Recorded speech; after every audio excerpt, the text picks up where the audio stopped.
Il veut défendre les intérêts des États-Unis avant tout.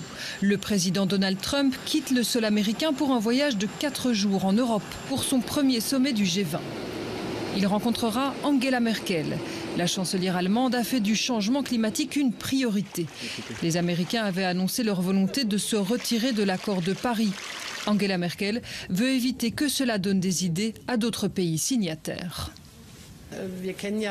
Nous connaissons les positions du gouvernement américain et je n'attends pas que ces positions soient abandonnées au terme d'un voyage de 2 jours à Hambourg et qu'elles n'apparaissent plus dans leur communiqué. Donald Trump rencontrera aussi pour la première fois Vladimir Poutine. Au programme, des discussions délicates. La Syrie, la lutte contre le terrorisme, l'Ukraine et les essais de missiles balistiques de la Corée du Nord. Et sur ce sujet, Chine et Russie ont envoyé un message aux États-Unis. Les 2 pays comptent bien imposer leur stratégie commune. Nous nous sommes mis d'accord pour promouvoir notre initiative commune. Elle est basée sur le plan russe d'une résolution graduelle du problème coréen.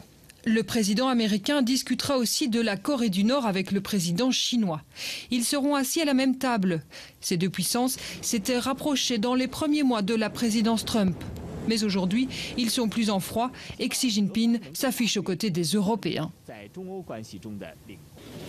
Nous sommes heureux de constater que grâce à des efforts mutuels chinois et allemands, nos relations sont entrées dans une nouvelle phase et atteignent un niveau très élevé.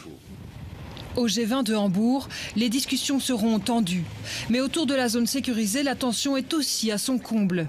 Des milliers de manifestants promettent l'enfer aux organisateurs et des échauffourées ont déjà eu lieu la nuit dernière.